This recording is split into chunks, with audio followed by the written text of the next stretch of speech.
The 8th annual Nelsonville Music Festival is just over a month away.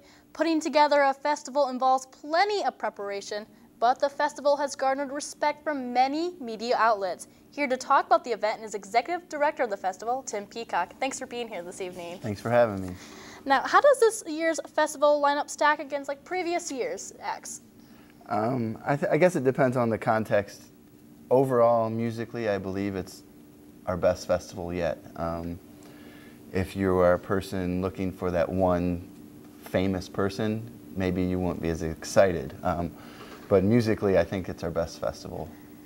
Now, you say you don't have as many big bands, or it's your best festival. Do you have more variety this year? Definitely more variety, more second-tiered or lower-tiered acts and artists who are more nationally and internationally known.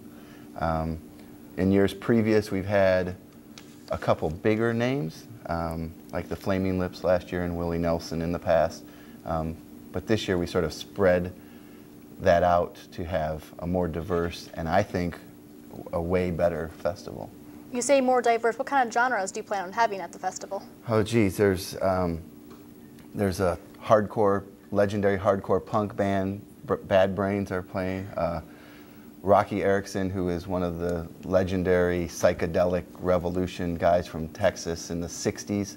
And then we have more contemporary indie folk stuff like Iron and Wine and Andrew Bird and M.Ward playing. Now, you don't have any big names, so how much money are you spending on this year's festival? The festival still costs, actually is pushing $500,000. It's almost $500,000 to put on the entire event. So our actual budget stayed similar to years past, but like I said, we, instead of hiring one or two high-dollar acts, we spread that money out across many more. So I think the overall experience is a higher quality. So why didn't you have a big name this year? We just don't like big names. No, last year the Flaming Lips performed, and if anyone has ever seen the Flaming Lips, it's an explosive, humongous performance and production.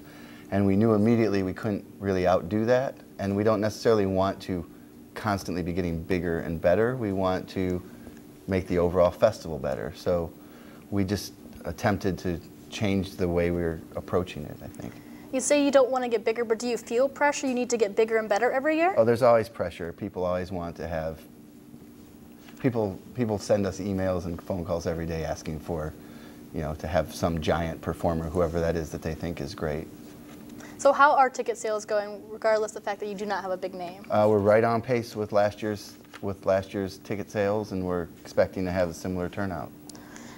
So this music festival, reviews have called it the greatest music event in Ohio and one of the finest music fests in the region. What makes this so special?